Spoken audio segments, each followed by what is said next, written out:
Well, good afternoon, CPAC. You sound all wound up. Listen, I am so honored to be here with the patriots in the state of Florida, the free state of Florida. Listen, you could be in South Dakota, but I'll be honest with you, the temperatures are a little bit low in South Dakota right now in February. In fact, they're almost as low as Joe Biden's approval ratings.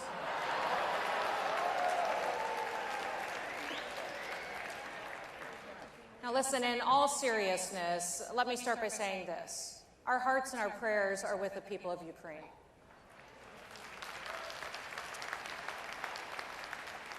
We're thinking of those families, their children, and the people who are being targeted right now. The hell of war has come to their country. And if we ever needed a reminder that leadership has consequences, that it matters, the last 48 hours have shown us what happens when America projects weakness.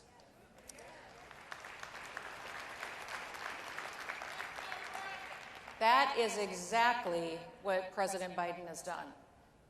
A strong American president, a strong president would put their citizens first, and they would take these actions right away. Number one, they'd start and expedite the Keystone XL pipeline immediately.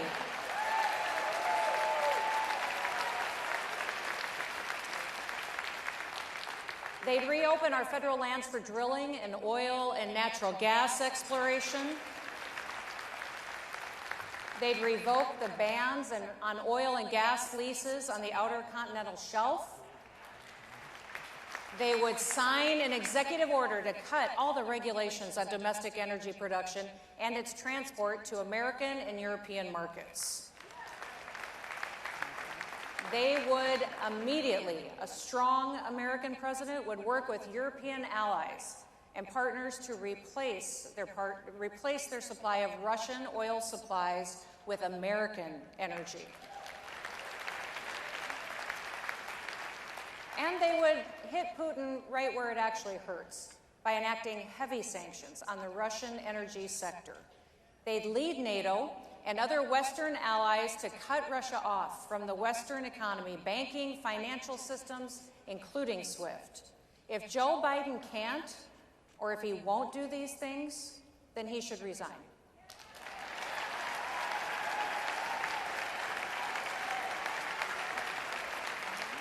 He should resign before his weak leadership and poor decision-making drag America back into another needless war. Now, that's just common sense. But sadly, almost every major institution in our society today has been compromised against common sense, truth, and freedom. The Democrat Party and their allies in big tech, Hollywood, and the media, well, these experts, they're all the same crew that brought us mask mandates and vaccine mandates. They ignored science. They trampled civil liberty. They preach critical race theory. And they're driving inflation that steals wealth, especially from the poor and the most disadvantaged younger families. Violent crime is surging in cities and disproportionately hurting minority families. And no one should ever forget the disaster in Afghanistan. Despite all these failures, they look down on you. They look down on anyone who thinks for themselves, and yet most Americans agree with you. They're just afraid to say it out loud. Well, conservatives are not afraid. We are going to fight for our country.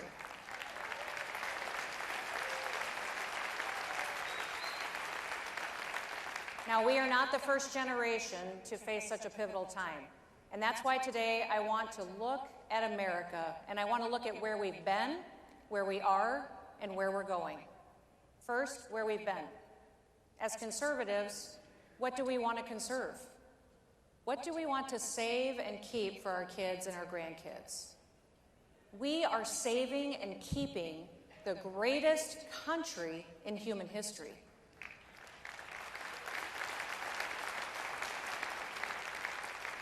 Our founders, they built something that the world had never seen before.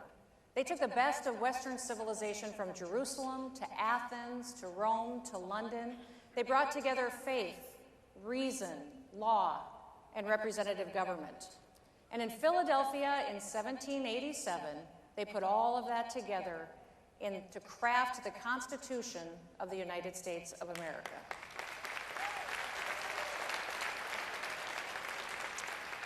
They set out a Bill of Rights making clear certain rights could never be infringed on: the right to speak and to assemble, the right to worship, the right to act on those beliefs in the public square, the right to arm ourselves against standing armies, the right to a fair, equitable criminal justice system.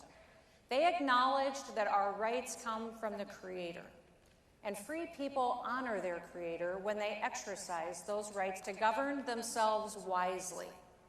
And the founders spelled out exactly where the government gets its power: the people.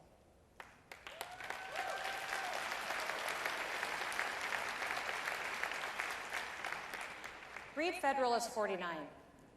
The people are the only legitimate fountain of power.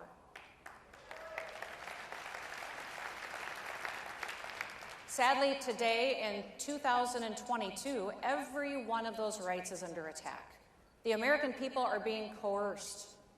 When the National School Board Association works with the White House to get the FBI to identify parents as domestic terrorists for opposing critical race theory in their kids' schools, you've got big problems. If you haven't read up on the special counsel probe of the FBI investigation into President Trump's campaign, here is the Cliff Notes version. President Trump was right. The Clintons spied on him.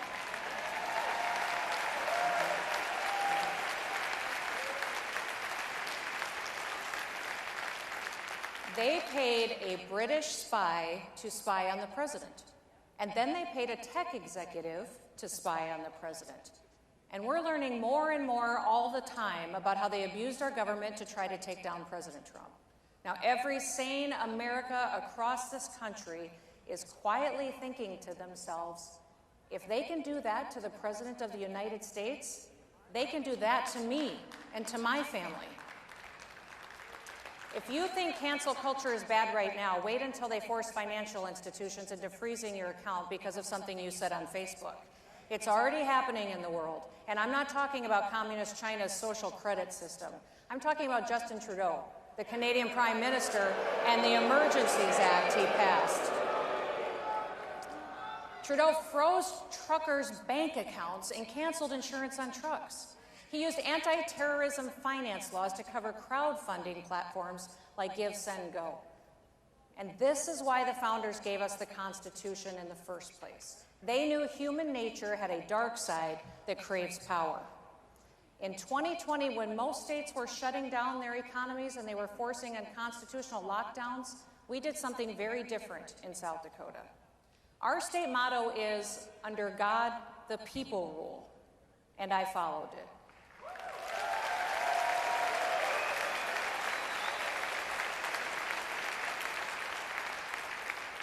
As governor, I believe that the best way to fight a danger in our country was through an informed and free American people who made decisions for themselves. I refused to use unconstitutional powers. We never issued mask mandates. We didn't mandate vaccines. We never kept anybody from going to church, and we kept kids in the classroom.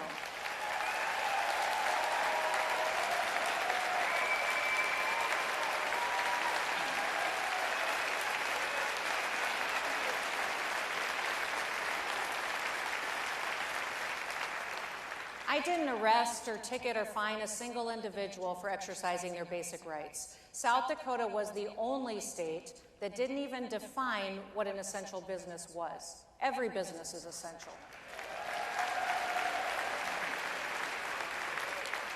Looking around the world today, we see fundamental freedoms evaporating because of COVID lockdowns, but not in South Dakota. We drew a clear line, and the line between tyranny and freedom is getting more clear every day across our country. The left divides us based on our differences. Conservatives, we unite around our shared values.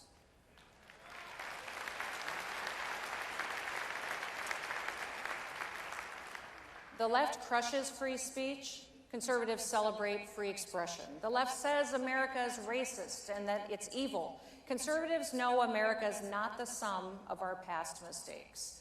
The left says only an elite class of so-called experts is smart enough to solve our problems. But conservatives know that everyone can contribute, and that experts are often the last group who should be put in charge.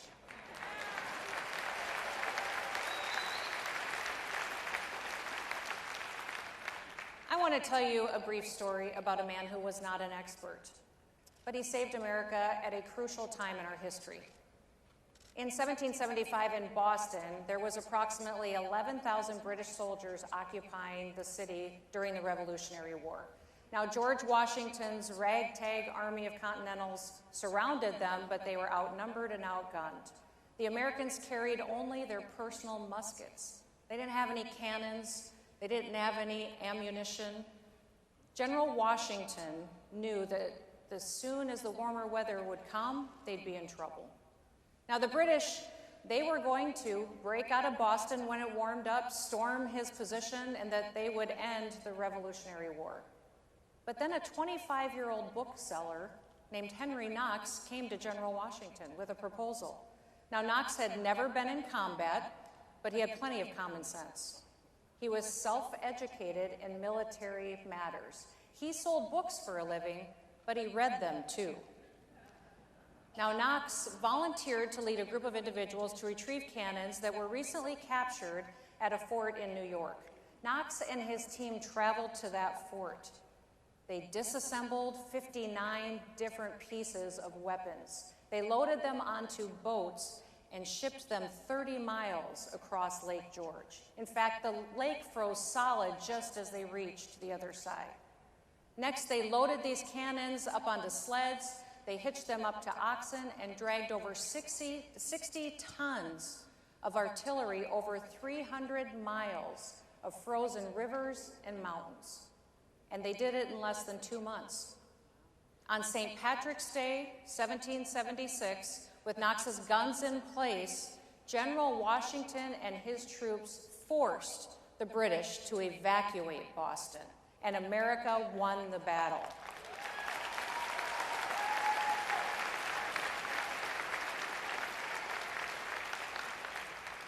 Now that's tough. That's American grit. And that's the kind of thinking and doing that we need today. It's not easy, and it won't be overnight, but it is simple. The question is, how much pain are you willing to go through to be free? You are part of a story that began a long time ago. It's the story of human freedom. Many chapters have already been written today, but you are writing a chapter of that story too. And what will it say? What should we do? First, number one, speak the truth. The left lives on lies.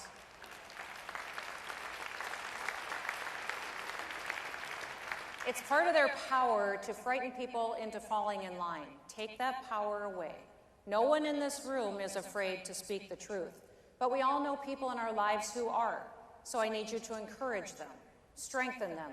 Let them know that they are not alone in thinking that. Remind them that there is a reality and a truth still in this world. We can know it and we can live by it. It sets us free and it makes us happy.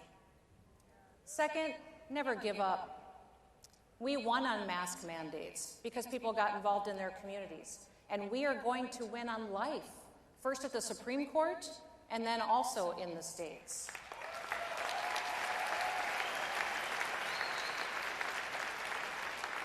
And when we do, it will be because thousands of ordinary people across our country simply said, enough. National politics starts on your street. It starts in your neighborhood. Get involved, lead. Find the best fighter that you can and have their back in the trenches. That's the beauty of federalism. Remember what we are fighting to conserve. When I served in Congress, I'd often walk past the National Archives, and there's an inscription on the outside of the building that says this: "The glory and romance of our history are here preserved in the chronicles of those who conceived and built the structure of our nation. Think about those words. Glory, romance. The left never talks about such things. They don't even know what they are. We should talk about them more. There is an old strength to our national character. We have it as Americans. Remembering the strength and calling it forth once again, that is our calling. It is our duty. We have inherited the greatest legacy of freedom in human history, and we have to fight to hold on to it. And we have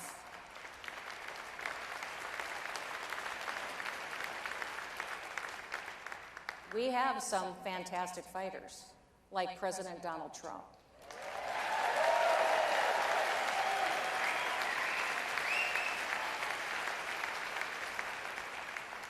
But he's not alone. The American people are on our side. We will win if we remember what we are conserving, if we keep relentlessly focused on defending freedom, and if we never give up. Thank you so much today for allowing me to be with you. May God bless you, and may God bless the United States of America.